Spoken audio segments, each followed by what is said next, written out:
বিকল্প কোনো রাস্তা নাই, অন্তত পক্ষে 5টা রাকাত 5 ওয়াক্ত নামাজটা পড়া দরকার। ব্যবসা করার অসুবিধা নাই তো, যেখানেই ব্যবসা করেন আজান দিয়েছে মসজিদে চলে যান, ব্যবসায় বরকত দেওয়ার মালিক কে? কিন্তু আফসোসের ব্যাপার হলো জুমার দিন মসজিদে জায়গা হয় না। সাপ্তাহিক নামাজি, প্রতিদিনের নামাজি এখন পাওয়া বড় মুশকিল। আর নামাজি যেদিনে পাওয়া যায় 5 ওয়াক্ত পড়ে, এরা ওই টাইমস দেখে, ঘড়ির টাইম দেখে, পিছনে কেনাই ছিল নামাজ হবে। এগুলা তামসার নামাজ।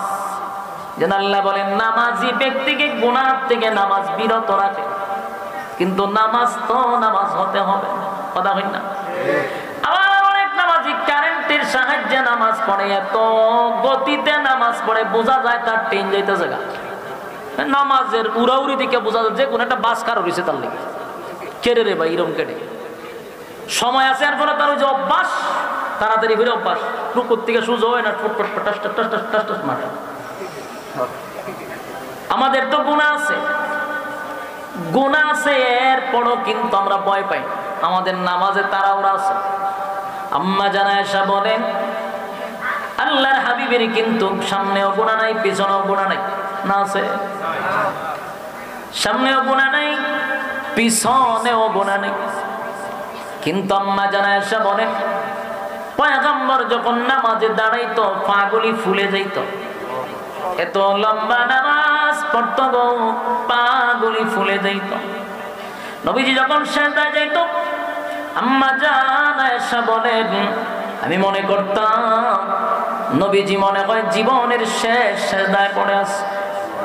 ভয় পাইতাম আমি, হাবিবি কিভাবে সিজদায় গেল রে, এখন পর্যন্ত সিজদার থেকে উঠে না। কারণটা কি? মাঝে মধ্যে আল্লাহর পয়গম্বরকে আমি ধাক্কা দিতাম, আমার ভয় লাগতো যে এত লম্বা সিজদা কি না জীবনের শেষ সিজদা। আল্লাহর পয়গম্বরের সামনেও গুনাহ নাই, পিছনেও গুনাহ নাই। আল্লাহর হাবিব এই নামাজ আপনাকে হাদিয়া দিলাম, 50 ওয়াক্ত নামাজ থেকে 5 ওয়াক্ত নামাজ লইয়া নবী দুনিয়ায় আসছে। আল্লাহ বলে বন্ধু আপনার সঙ্গে মেরাজ হইল 7 আসমান টপকাইয়া, আর আপনার উম্মতের সঙ্গে মেরাজ হবে দুনিয়ায় 5 ওয়াক্ত নামাজে 5 বার। তাই মুমিনের মেরাজ হলো নামাজ, নামাজের মাধ্যমে আল্লাহর সঙ্গে বান্দার সাক্ষাৎ হয়। সুবহানাল্লাহ। নামাজের মাধ্যমে মালিকের সঙ্গে বান্দার কথা হয় গো, আল্লাহর সঙ্গে বান্দার কথা হয়, সুসম্পর্ক তৈরি হয় নামাজের মাধ্যমে। নামাজি ব্যক্তির সঙ্গে আল্লাহর সুসম্পর্ক তৈরি হয়। নামাজ যে পড়ে না তার উপরে আল্লাহর কোনো নিরাপত্তা থাকে না। তাই সব সময় স্মরণ রাখতে হবে, ব্যস্ততা তো সবারই থাকবে, ব্যস্ততার দোহাই দিয়া হাসরের মাঠে কি বাঁচা সম্ভব? কথা বল না দি। হাসরের মাঠে মানুষ যখন হিসাবের জন্য দাঁড়াবে, আল্লাহ বলবে ফেরেশতারা এই নাফরমান কি হিসাব দিতে পারে না? না মালিক হিসাব তো দিতে পারে না। আল্লাহ বলবেন আমি 60 বছর 70 বছর হায়াত দিছিলাম, বান্দা হায়াত গুলি এমনি উড়াইছে। অনেক মুরব্বীরা দেখবেন, অনেক বৃদ্ধ লোক, আমি নিজে ওয়াজ করছি, যদি কইছি চাচা আপনার তেলাওয়াত শুদ্ধ হয় না, একটু শিকার চেষ্টা করেন, আরো রাগ হয়, কিন্তু রাগ হয়ে যাবে। আবার অনেক মুরব্বীরা বললে কয় হুজুর তা অসুবিধা নাই, আমাদের আল্লাহ মাফ করে দিব, আমরা মাদ্রাসা করছি না, আল্লাহ মাফ করে দিব, এমন ভাবে কয় যে কোনো অসুবিধা নেই, মাফ লইয়া উগানো আত্মীয় স্বজন আছে তো এরা সুপারিশ করবো আল্লাহর কাছে। আপনি বললেন না কেন? 100 রাকাত নামাজও যদি পড়েন 4টা সূরা তো আপনি শুদ্ধভাবে পড়লেই চলে। 4 সূরা দিয়ে 100 রাকাত পড়া যাবে, কথা হয় না? আর বেশি লাগবে? 4টা সূরা সে শুদ্ধ করতে রাজি না। এমন কি ইমাম সাহেব অবসর থাকলে তারা 2000 টাকা দিয়া বলে হুজুর 2000 দিলাম, আমার আপনি সহিহ শুদ্ধভাবে 4টা সূরা শিখায়া দেন, ঠিক হইতো না। কিন্তু ইংরেজি টিচাররে দিব 5000, অঙ্কের টিচাররে দিব 5000, কি কেন টেকা আছে? কিতা কইন আপনারা? বিরক্ত হইতেছে? নামাজ ভঙ্গের কারণ যদি হয় পর সর্বপ্রথম নামাজে অশুদ্ধ পড়া, তাহলে আপনার আলহামদুলিল্লাহ কইতি নামাজ শেষ। হ্যাঁ, এই জায়গাতেই নামাজ শেষ। যুবক ভাইরা আমার, এখন মুরব্বীদেরকে জিজ্ঞাসা করলে কয় হুজুর আমার বয়স হয়ে গেছে, আল্লাহ মাফ করে দিব। হাসরের মাঠে আমার মালিক জিজ্ঞাসা করবে, বান্দারে আমি তো তোরে 60 থেকে 70 বছর হায়াত দিছিলাম, দিছিলি 60 বছর হায়াত দিছিলাম, শিখলি না কেন? দুনিয়ার যদি জায়গা সম্পত্তির কোনো ঝামেলা হয়, মনে করেন আপনার জায়গার কাগজের মধ্যে একটা ফেস লেগে গেছে, দেখবেন বুড়া হইলে কি হয়েছে আর 10 জন লোক লিয়া যাইব যে আমার জায়গাটার মধ্যে ফেসটা কেমনে লাগলো কইয়া দেখ। এটার ব্যাপারে খুব সচেতন, কিন্তু পরকালের ব্যাপারে কইলে কয় হুজুর আল্লাহ মাফ করে দিব। হাসরের মাঠে আল্লাহ জিজ্ঞাসা করবেন, 60 থেকে 70 বছর হায়াত আমি তোরে দিলাম, তুই সময়টা কি করলি? বলে আমার সময় ছিল না। আল্লাহ বলে বান্দারে ব্যবসায় তোর সময় ছিল, চাকরিতে সময় ছিল, বিবি বাচ্চাদের দেওয়ার সময় দেওয়ার সুযোগ ছিল, আইপিএল খেলা দেখার সময় আছে, বিপিএল খেলা দেখার সময় আছে, বিশ্বকাপ দেখার সময় আছে, আড্ডা মারার সময় আছে, গল্প করার সময় আছে, সময় নাই শুধু আল্লাহর বেলা। আল্লাহ বলেন সময়ের মালিক আমি, আমার দেওয়ার সময় আমারে দিলি না, আমার দেওয়ার সময় আমারে দিলি না, আমি তো দিছি তোরে সময়, তুই তো আমারে দিলি না। রাইতে দিনে 24টা ঘন্টা সময় দিলাম, 24টা ঘন্টার ভিতরে বান্দারে একটা ঘন্টাও কি আমি মালিক তোর কাছ থেকে পাই না? আমি তো ধরে দিলাম সময়, দিলি না। মন গড়া জিন্দেগি চালাইলি, যেমনে মনে চায় এমনে চললি, আল্লাহ সেদিন আপনার কাছ থেকে পাই পাই করে হিসাব নিবে, বাঁচার সুযোগ নেই, বাঁচার কোনো সুযোগ নেই। যুবক ভাইরা আমার, এই জন্য যদি বাঁচতে চাই 5 ওয়াক্ত নামাজ, কমপক্ষে 5টা ওয়াক্ত নামাজ মসজিদে না যাইতে পারলে, দূরে মসজিদ হইলে অন্তত পক্ষে জায়গায় বসে পড়ার চেষ্টা করবেন। কারণ জাহান্নামে যাওয়ার 1 নম্বর কারণ কিন্তু নামাজ। ক্বালু লাম নাকু মিনাল মুসাল্লিন, দুনিয়ার জমিনে তোমরা মুসল্লি ছিলা, আমরা মুসল্লি ছিলাম না, তাই তো জাহান্নামে আসছি, উপায় থাকবে না। যুবক ভাই, নামাজের ব্যাপারে খুব গুরুত্ব দেওয়া দরকার। জীবনের শেষ বিদায়ের বেলায় আমার নবী কিন্তু নামাজের বিষয়টা বারবার উল্লেখ করছে। শেষ বেলায়ও নামাজ, যেদিন পয়গম্বর দুনিয়ার থেকে বিদায় হয়ে যাবে সেদিন কারো কথা বললেন না, নামাজের কথাটা বললেন। আল্লাহর পয়গম্বর দুনিয়ার থেকে বিদায় হয়ে যাবে, নবীজির মাথায় ব্যথা, বুকে ব্যথা, উঠতে পারে না, মাঝে মধ্যে বেহুশ হয়ে যায়। আম্মা জান আয়েশা কাছেই বসা ছিল, নবী হঠাৎ করে তাকায়, আবার চোখ বন্ধ করে, কিন্তু ফজরের নামাজের টাইম হয়ে গেছে রে।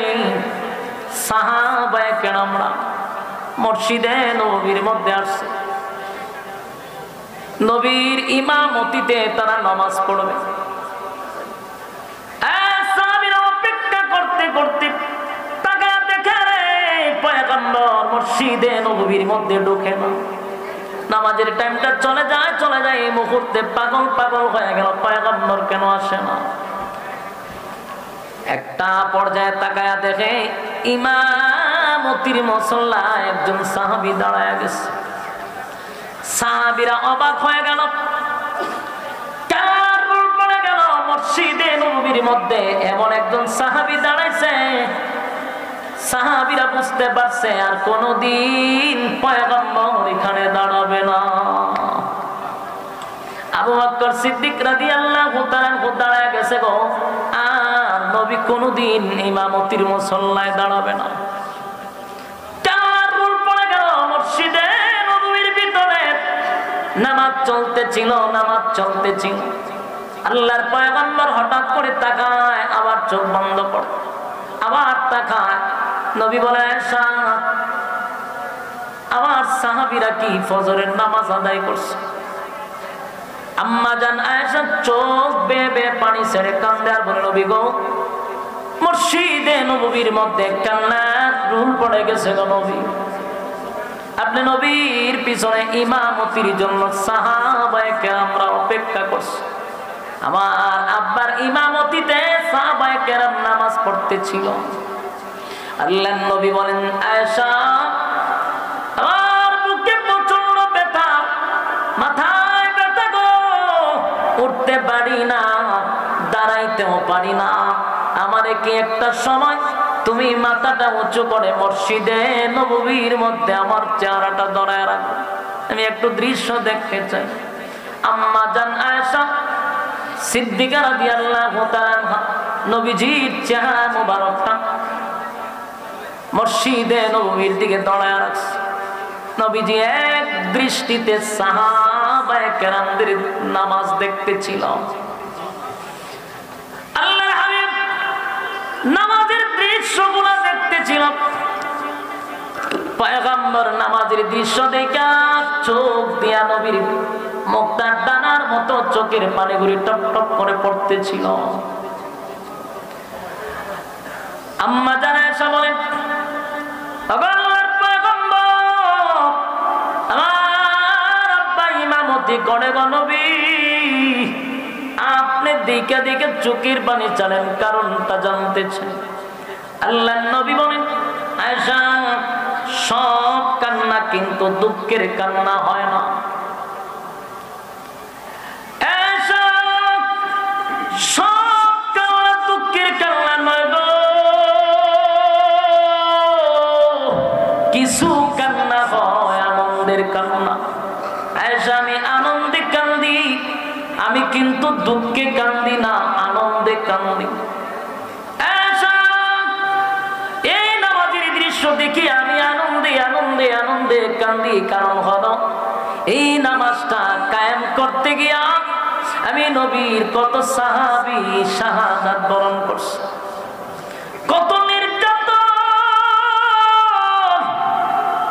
নির্যাতন আমার সাহাবীরা সহ্য করলো। একটা দুইটা বছর নয় গো, 13টা বছর মক্কা নগরীতে আমি লাঞ্ছিত, অপমানিত, রক্তাক্ত হয়েছি নামাজটা কায়েম করতে গিয়া, নামাজ কায়েম করতে গিয়া। আয়েশা, আমার কত সাহাবী শাহাদাত বরণ করলো। আমি নবী বাইতুল্লাহর সামনে যখন সিজদারত অবস্থায় ছিলাম, আবু জাহেলের নেতৃত্বে আমি নবীর গলার মধ্যে গামছা লাগাইয়া মক্কার অলিতে গলিতে আমি নবীরে পর্যন্ত টাইনা টাইনা নিয়ে গেছি। আমি কেউ সিজদায় গেলাম, শুধু তাই নয়, আমি নবী যখন সিজদায় গেছি, আবু জাহিল্লা তার চালাফেলার নিয়া উটের নারী বুড়ি আমি নবীর পিঠের উপরে রাইখা দিছে। উটের নারী বুড়ির ওজনে আমি উঠতে পারি না সিজদার থেকে, চেহারা আমার লাল হয়ে গেছে। আমার মেয়ে ফাতেমা ছোট মানুষ দৌড়াইয়া আয়েশা মক্কার বেঈমানদের উদ্দেশ্যে বলতেছিল, এ মক্কার বেঈমানেরা, কেন রে আমার আব্বার উপরে এত জুলুম করছ? আমার বাবা মক্কার নগরীতে কারো দিকে কোনোদিন ধমক দেয় নাই, চোখ রাঙায়া তাকায় নাই, কিন্তু আমার বাবার উপরে এত নির্যাতন কেন? আমার মেয়ে ছোট ছোট হাত দিয়া উটের নারী বুড়ি আমার পিঠ থেকে সরাইয়া দিছে।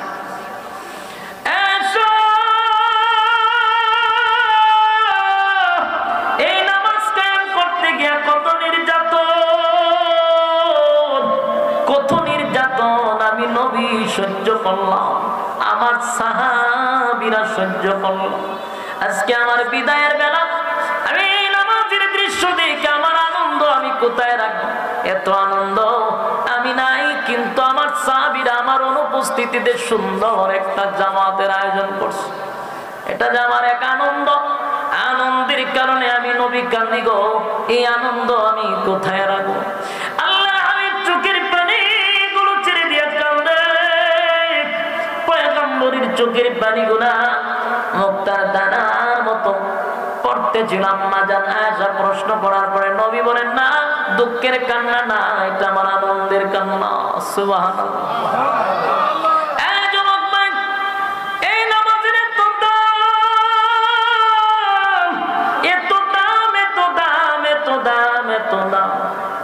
আল্লাহ রাব্বুল আলামিন বলেন, বন্ধু আপনার উম্মতকে বলবেন নামাজের মাধ্যমে আপনার উম্মতের সঙ্গে আমার সুসম্পর্ক হবে।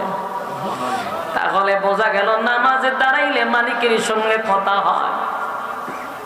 তাহলে নামাজে তো গুরুত্বপূর্ণ, অথচ আমাদের সমাজের মানুষ এটার গুরুত্বই দিতে রাজি না। জিগাইলে হয় লোকটা খুব দানবীর, হুজুর এলাকার মধ্যে তার জনপ্রিয়তা আছে, কিন্তু একটা ওয়াক্ত নামাজ পড়ে না। মানুষ তার চরিত্রের সার্টিফিকেট দেয় ফুলের মতো পবিত্র। আল্লাহ বলেন, তোর 1000 গুণ 4 পয়সার কোনো দাম নাই, কারণ নামাজ নাই। বলুন কি নাই?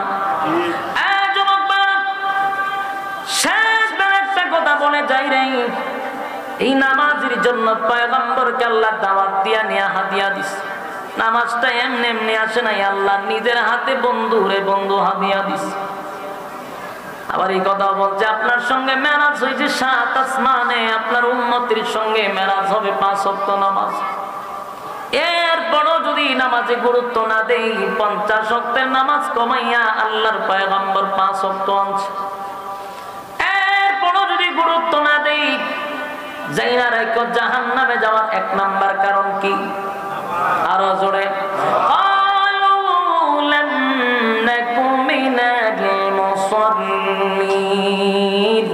জাহান্নামে যাওয়ার 1 নাম্বার কারণ হলো নামাজ। এরপরও যদি তোমরা নামাজ না পড়ো, মন গড়া জিন্দেগি চালাও, আল্লাহ বলেন, ইন্না জাহান্নামা কানাত মিরসাদা। আর জাহান্নাম কিন্তু তোমাদেরকে ধরার জন্য উট পেতে বসা। কি পেতে বসা? জাহান্নাম তোমাদেরকে ধরার জন্য উট পেতে বসা, উট পেতে বসা।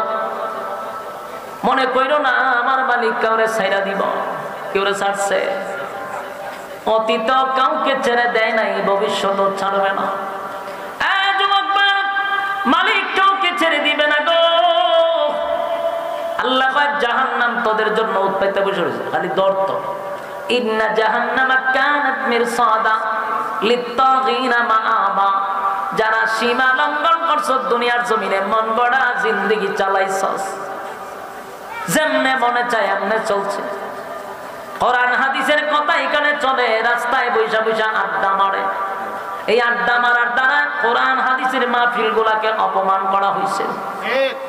ওই দেখুন এখানে বৈশা বৈশা আড্ডা মারবার চা খাইবে, এর মনে চায় না প্যান্ডেলে ঢোকার, কারণ গুনাহ করতে করতে করতে দিলটারে মাইরা ফেলাইছে। ভালো জিনিস তার ভালো লাগে না। এখানে যদি আবার গানের কনসার্ট হইতো, দেখতেন কি পরিমাণ ঠেলাঠেলি শুরু হয়। কারণ গুনাহ করতে করতে তার গুনাহের প্রতিযোগিতা করতে মন চায়, নেকির প্রতিযোগিতায় তার মন চায় না। কিয়ামতের ময়দানে আল্লাহর সামনে দাঁড়ায়া কিন্তু হিসাবটা দিতে হবে। আল্লাহ বলেন, এরপরও যদি সোজা না হয়, জাহান্নাম কিন্তু তোদের জন্য উট পেতে বসা। লিত্তাগিনা মাআবা, সীমা লঙ্ঘনকারী। সীমা লঙ্ঘন করছে কারা? যারা দুনিয়াতে আল্লাহর হুকুম আর রাসূলের তরিকা মানে নাই, তারাই তো সীমা লঙ্ঘন করছে। লাবিসিনা ফিহা আহকাবা। যুগের পর যুগ সেখানে তোরা অবস্থান করবি। দুনিয়াতে মুসিবতে পড়লে ব্যারিস্টার দইরা টাকা পয়সা দিয়া, ছোট ভাই বড় ভাই আছে, এদেরকে দিয়া কোন রকম জামিন পাওয়া যায়। জাহান্নামের ভিতরে যদি একবার ঢোকা যায় রে, লাবিসিনা ফিহা আহকাবা, যুগের পর যুগ সেখানে অবস্থান করবি, সুযোগ নাই বাইর হওয়া। সাইজ করে ছেড়ে দিন। লা ইয়াযুকুনা ফিহা বারদান ওয়ালা শারাবা। ঠান্ডা কোনো পানিরও ব্যবস্থা করা হবে না। জাহান্নামের আগুনে কলিজাটা পুড়ে যাবে রে। পানির জন্য চিৎকার করবে, আল্লাহ পানি দেয়। পানি দেন, কিন্তু আল্লাহ জবাব দিবে না। আল্লাহ বলেন, দুনিয়াতে আমি 60 বছরের হায়াত দিলাম, বান্দারে তুই যদি নজুলের রহমতের সময় আমি আল্লাহরে একবার ডাক দিতি, 70 বার আমি জবাব দিতাম। আল্লাহ বলেন, একবার ডাক দিলে 70 বার জবাব দি, কিন্তু দুনিয়ার জমিনে তুই আমার ডাকলি না। মন গড়া জিন্দেগি চালাইনি, মোবাইল নিয়ে ব্যস্ত, ব্যবসা নিয়ে ব্যস্ত, আড্ডা নিয়ে ব্যস্ত। দিনের জন্য, আল্লাহর জন্য একটা সেকেন্ড কোরআনের হাদিসের কথা শোনার মতো তোর সময় ছিল না। আল্লাহ বলেন, আজকে 1000 বছর ডাকবি, আমি আল্লাহ তোর কোনো ডাকের সাড়া দিব না। কিন্তু দুনিয়ায় যদি কোনো বান্দা বান্দি নজুলের রহমতের সময় মালিকের কাছে কোনো দরখাস্ত করে, আল্লাহ বলেন যদি কেউ শর্ত মাইনা তওবা করে, আমি আল্লাহ তার জিন্দেগির গুনাহ মাফ করে দিব। কিন্তু আমরা তওবা করি, তওবা কবুল হয় না, কারণ শর্ত মানি না। ওই যে সবরা তাইলে পড়ে মসজিদে গিয়া তওবা করে, আর হুজুররা ওয়াজ করে সব গুনাহ মাফ হয়ে যাবে। আরে ভাই, গুনাহ মাফেরও শর্ত আছে, কথা হয় না? শর্ত আছে না? 1 নম্বর শর্ত হলো শিরিক করা যাবে না, বেদাত করা যাবে না। 2 নম্বর হলো হালাল খাদ্য খাইতে হবে, হারাম খাইয়া দোয়া করলে কবুল হইব, কথা হয় না? হালাল খাদ্য খাইতে হবে, মা বাবার অবাধ্য হওয়া যাবে না। মা বাবার অবাধ্য সন্তানের দোয়া কবুল হয় না। আত্মীয়তা বিচ্ছিন্নকারীর দোয়া কবুল হয় না। আরেকজনের উপর জুলুম করছে, ওই ব্যক্তির দোয়া কবুল হয় না, ওই ব্যক্তির দোয়া কবুল হয় না। আরেকজনের টাকা মাইরা খাইয়া বইয়া রয়েছেন, কিন্তু আপনি দোয়া করতেছেন, বেটা মাজলুম কান্দে, আপনি দেন না, দোয়া কবুল হইব? শর্ত মাইনা যদি মালিকের দরবারে দোয়া করেন, আল্লাহ বলেন চোখের পানি পড়তে দেরি, গুনাহ মাফ করতে দেরি হয় না। কিন্তু আমারে ডাকতে হবে, বান্দারে 60 বছর 70 বছর দিলাম, ডাকলি না। জাহান্নামের ভিতরে এসে বলে, আল্লাহ পানি দেন, পানি দেন। 1000 বছর ডাকবে, মালিক কোনো জবাব দিবে না। 1000 বছর পর আল্লাহ বলবেন, ইল্লা হামিমান ওয়া গাসসাকা। 1000 বছর পরে বলেন, ফেরেশতারা পানি দে, না পরমান পানি চাই গো। আল্লাহ বলে, পানি দে, পানি দে, পানি দে। ইল্লা হামিমান ওয়া গাসসাকা, এমন একটা পানি দেওয়া হবে জাহান্নামের ভিতরে, রক্ত আর পুঁজ আর বিষাক্ত পানি জাহান্নামের কিনারায় জমা হয়ে আছে। জাহান্নামের আগুনে টক বক করে এগুলো ফুটতেছিল, এমন বিষাক্ত পানি আল্লাহ জাহান্নামীদেরকে পান করার জন্য দিবে। জাহান্নামীরা পানিটা একবারও দেখবে না গরম না ঠান্ডা, এমন পানি পাইছে 1000 বছরের পিপাসা, পানিটা পান করে ফেলবে। যেই মাত্র পানি পান করবে, গলার থেকে লইয়া পেটের নাড়ি বুড়ি যা আছে সবগুলি গলে গলে গলে গলে পায়খানার রাস্তায় বাহির হয়ে যাবে। আল্লাহগুলি চিৎকার দিয়া বলবে, মালিক এমন পানি তো আপনার কাছে আমরা চাই নাই। আল্লাহ এমন পানি দিলেন গো, যেই পানি পান করার পরে আল্লাহ ভিতরের নারী বুড়ি পর্যন্ত বাহির হয়ে গেল। আল্লাহ তখন জবাব দেয়,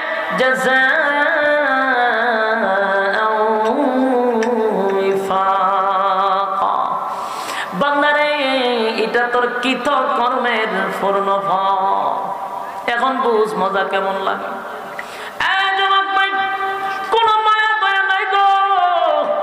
দুনিয়াতে আমার আল্লাহর নাম রহমান, মায়া দয়ার কোনো অভাব ছিল না। মায়া দয়া পাইয়া আল্লাহর দেওয়া নিয়ামত পাইয়া জীবনটা পর আল্লাহর নাফরমানি করলাম, মালিকের নাফরমানির মধ্যে জিন্দেগি কাটায়া দিলাম। এরপরে মালিকের শুকরিয়া আদায় করলো না। আল্লাহ বলেন বান্দা রে দুনিয়ায় তোরে গরমের সময় ঠান্ডা পানির ব্যবস্থা করে দিছি, শীতের সময় আমি গরম পানির ব্যবস্থা করে দিছি, মাছ যেভাবে পানির নিচে ডুবন্ত আমি আল্লাহ তোরে নিয়ামত দিয়া ডুবায়া রাখছি। যেরকম ঠিক এরপরে আমার গোলামি করলি না, আমার গোলামি করলি না, আমার কথা শুনলি না, মন গড়া জিন্দেগি চালাইনি। আল্লাহ বলেন আজকে বুঝ কেমন মজা লাগে, দুনিয়াতে তো আমার দয়া মায়া কম্পাস নাই, আজকে আমি আল্লাহ নাফরমানদের জন্য কোনো দয়া মায়া নাই, কাহার রূপ ধারণ করবে, কোনো দয়া মায়া নাই।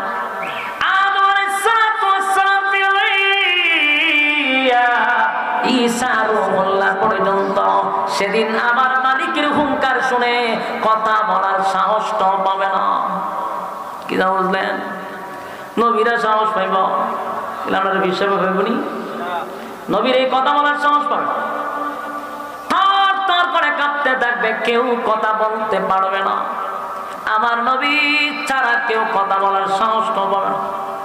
সেদিন আমার আল্লাহ বিচারক হবে, মালিক ইয়াউমিদ্দিন, কঠিন বিচার করবেন আল্লাহ, ইনসাফের বিচার। কিসের বিচার? ইনসাফের বিচার করবে, কোনো বেইনসাফি বিচার করবে না। এখন যুবক ভাইরা আমার, সিদ্ধান্ত আপনার। জাহান্নামে কি এক নাম্বার কারণে যাবেন? কোন কারণ? নামাজ। জাহান্নামে যাওয়ার প্রথম নাম্বার কারণ কি? জাহান্নামে যাওয়ার এক নাম্বার কারণ। সিদ্ধান্ত আপনাদের। এখন সিদ্ধান্ত নেন, এটা যাই না রাখেন, আমার মালিক কিন্তু ছাইরা দিবে না। কথা হয় না? ছেড়ে দিবা, ছেড়ে দিবে না। অতীত কাউনে ছাড়া নাই, বর্তমানে কোনো ছাড়বে না।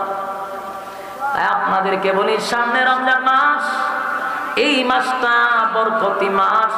জীবনের সব গুনার উপরে লজ্জিত হইয়া মালিকের কাছে তওবা করেন।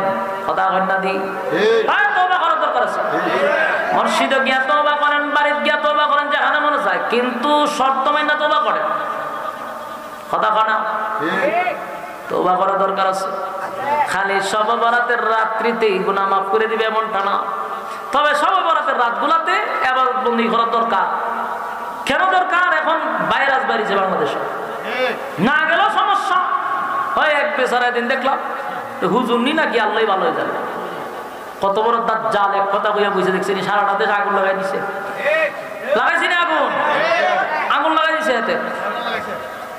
এই আহলে হাদিসের প্রোডাক্ট, হ্যাঁ, কোম্পানির মাল। হে আহলে হাদিসের কোম্পানির মাল। নামটার নাম জানে কি? আকরামুজ্জামানের চেহারাটার দিকে ভালো করে তাকাইবেন, আমার মনে হয় কোন ইহুদিদের এজেন্টটা, আলেমের কোন চেহারাই আমার মনে হয় না, দাজ্জালের মতো মনে হয়।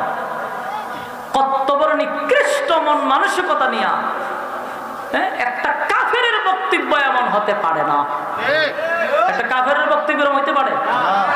একটা কাফেরের বক্তব্য এমন না। সে মাথায় টুপি, মুখে দাড়ি নিয়ে যেই নিকৃষ্ট সম্মানের কলিজায় সে আঘাত দিছে। আমি মনে করি বাংলাদেশ যদি ইসলামিক রাষ্ট্র হতো, আল্লাহর কসম, বাইতুল মুকাররমের সামনে তারা পাঁচিল কাস্তে ঝুলানো হতো, আর না হয় আধা ঘন্টা খালি জুতা দা বাইরে নিত। কথা বলেন না?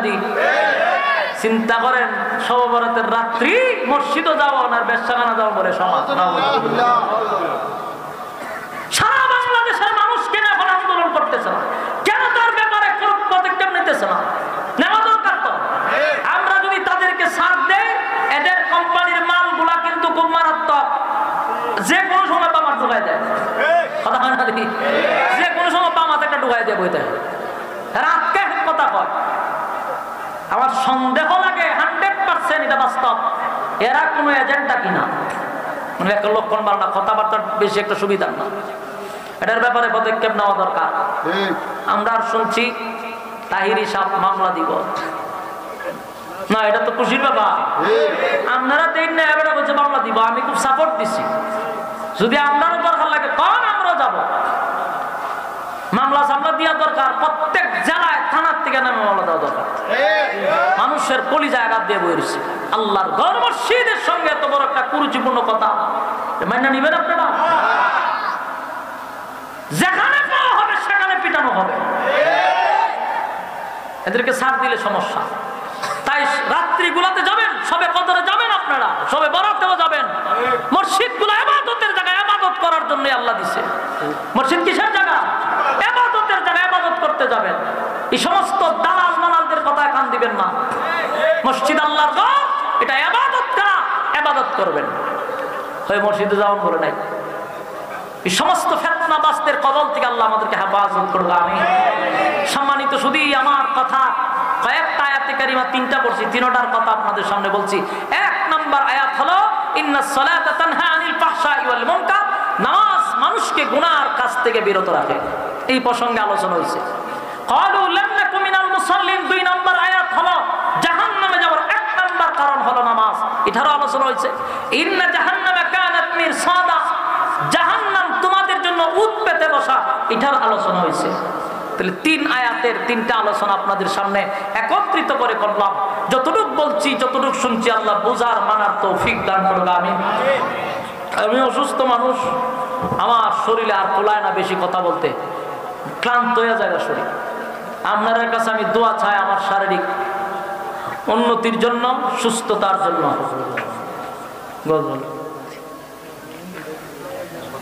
বাইশকান তখন একটা ভেস লাগাই দিচ্ছে, কিতা গাইতেন বলছে না, গজল গাইতেন। আচ্ছা বই না, আপনারা বই মোনাজাত করে যাইতেন না? মোনাজাত করে যাবেন, বসে।